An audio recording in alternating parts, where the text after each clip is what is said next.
আমরা আরেকটি সিদ্ধান্ত নিয়েছি, ছোট বন্ধুরা, তোমরা যারা এখানে আছো, তোমাদের অনেক বন্ধু আছে, যেমন আমি একটা 2-3টা স্টলে আমি একটা জিনিস দেখেছি যে তোমাদের স্কুলগুলোতে তোমরা একটা কর্নার করেছো, যেই কর্নারে তোমরা একটা ব্যাংকের মতন রেখেছো, যে যতটুকু পারো তোমরা সেখানে কন্ট্রিবিউট করো, এবং তারপরে 3 মাস পর পর মনে হয় তোমরা সেটা ওপেন করো। তোমাদের যে সকল বন্ধুরা নতুন কাপড় কিনতে পায় না, তারা সেখান থেকে নিয়ে সেটা কাপড় কিনে, তাই না? তোমরা কে কে জানি করেছো না এরকম? কোন কোন স্কুলে আমি দেখেছি এরকম। ওটাকে কি জানি একটা নাম দিয়েছে ওরা, ভালো কাজের, হ্যাঁ রাইট, ভালো কাজের বক্স, এরকম একটা নাম দিয়েছো। তো আমরাও তোমাদের সেই সকল বন্ধুরা যারা, সবাই তো আর অনেক সময় নতুন কাপড় কিনতে পারে না, নতুন স্কুল ড্রেস কিনতে পারে না, আমরা সেই জন্য সিদ্ধান্ত নিয়েছি, শিক্ষকবৃন্দ এবং উপস্থিত সকল সুধীবৃন্দ, আমরা সিদ্ধান্ত নিয়েছি সরকার থেকে যে আমরা পর্যায়ক্রমিকভাবে বাংলাদেশের প্রাইমারি স্কুলের ক্লাস 1 থেকে ক্লাস 5 পর্যন্ত সকল বাচ্চাকে আমরা নতুন স্কুল ড্রেস দেবো ইনশাআল্লাহ। আমরা এর মধ্যে দেখেছি মিড ডে যে মিলটি আছে প্রোগ্রামের, আমরা দেখেছি এর মধ্যে আমরা কাজ করছি বিভিন্ন কারণেই, আবহাওয়াগত কারণে, বিভিন্ন কারণে এটার কোয়ালিটিটা মেনটেন করা সম্ভব হয় না, হয়ে ওঠে না।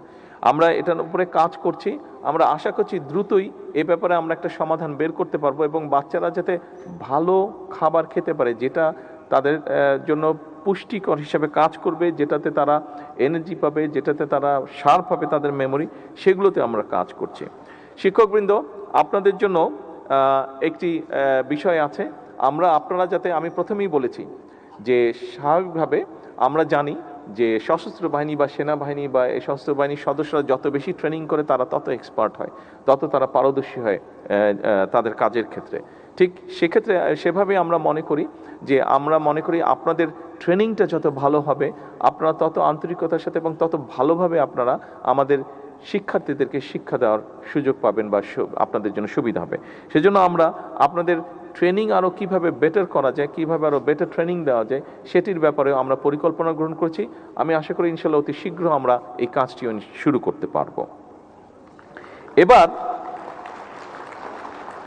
এবার আমি আমার একটি চিন্তা আপনাদের সকলের সাথে, ছোট বন্ধুরা মন দিয়ে শুনবে, একটা কথা কিন্তু বলবো আমি এবার। শিক্ষকবৃন্দ আছেন এখানে, সকল উপস্থিতিবৃন্দ আছেন, আপনারা যারা শুনতে পাচ্ছেন আমার কথা বা দেখছেন, আমি আমার একটি চিন্তা আপনাদের সাথে শেয়ার করতে চাই। দেখুন, আমরা আজকে এখানে অনুষ্ঠানের শুরুতে সারা বাংলাদেশে প্রায় 2 লক্ষের মতন গাছের চারা রোপণ করেছি। এটি প্রকৃতিতে প্রকৃতি যাতে সুন্দর থাকে, ভালো থাকে, তার জন্য আমরা এই কাজটি করেছি। আমাদের এমনি সরকারের পরিকল্পনা আছে যে আগামী 5 বছর ইনশাল্লাহ সারা দেশে আমরা 25 কোটি বৃক্ষ রোপণ করব। কেন রোপণ করা প্রয়োজন, বৃক্ষের সংখ্যা বাড়ানো কেন প্রয়োজন, এটি কম বেশি আপনাদের ধারণা আছে, আমি সেই ডিটেল বিষয়টিতে যাচ্ছি না আলোচনায়। একটি চিন্তা আছে আমার মধ্যে, সেটি হচ্ছে যে দেখুন, প্রায় আমরা সোশ্যাল মিডিয়াতে দেখি, বিভিন্নভাবেও দেখি যে প্রকৃতির অংশ শুধু গাছপালা না, আমরাও প্রকৃতির অংশ মানুষ হিসাবে, কিন্তু গাছপালা বা মানুষ বলেন, এর বাইরেও প্রকৃতির অংশ আছে, বিভিন্ন পশু পাখি বলেন, এগুলো আমাদের প্রকৃতির অংশ। এবং আল্লাহ তাআলা এই পশু পাখি সবকিছু কিন্তু আল্লাহ তাআলা সৃষ্টি করেছেন আমাদের জন্যই, বিভিন্নভাবে বিভিন্ন প্রয়োজনে, আমাদের প্রয়োজনেই আল্লাহ তাআলা সৃষ্টি করেছেন এইসব পশু পাখি। কিন্তু আমরা বিভিন্ন সোশ্যাল মিডিয়াতে অনেক সময় দেখি, বুঝেই হোক না বুঝেই হোক, আমাদের মধ্যে অনেকেই আছে যারা পশু পাখির প্রতি খুব নির্দয় হয়ে থাকে, বিভিন্নভাবে নির্দয় আচরণ করে পশু পাখির প্রতি। ছোট বন্ধুরা, এখানে তোমরা যারা উপস্থিত আছো, তোমাদের কাছে আমি একটা হেল্প চাই।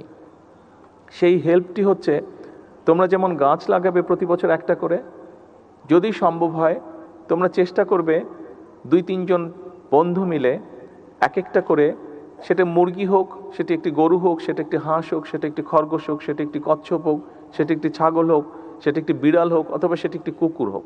আমি যেটি বলতে চাচ্ছি উপস্থিতিবৃন্দ, আমাদের এই ছোট বন্ধুদের মধ্যে সারা বাংলাদেশে আমাদের যারা আছে ছোট বন্ধুরা, ছোট ছোট শিশুরা, এদের মনের মধ্যে আমরা কেন প্রকৃতির জন্য, সেটি পশু পাখি গাছপালা সব কিছুর জন্য আরও একটু আমরা এমন কিছু না কেন করতে পারছি না বা করছি না, যেটার জন্য এই প্রকৃতির প্রতি তাদের আরও মায়া মমতা বৃদ্ধি পাবে।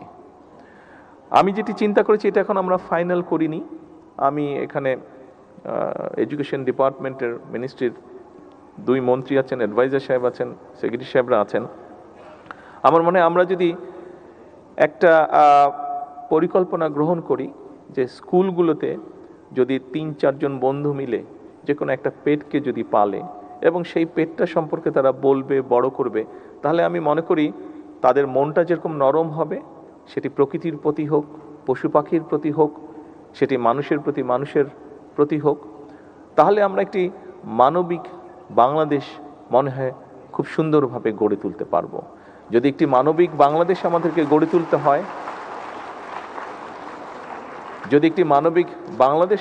গড়ে তুলতে হয়, তাহলে অবশ্যই আমাদের এই যে ছোট কোমলমতি শিশুগুলো আছে তাদেরকে আমাদের মানবিক মানুষ হিসাবে গড়ে তুলতে হবে।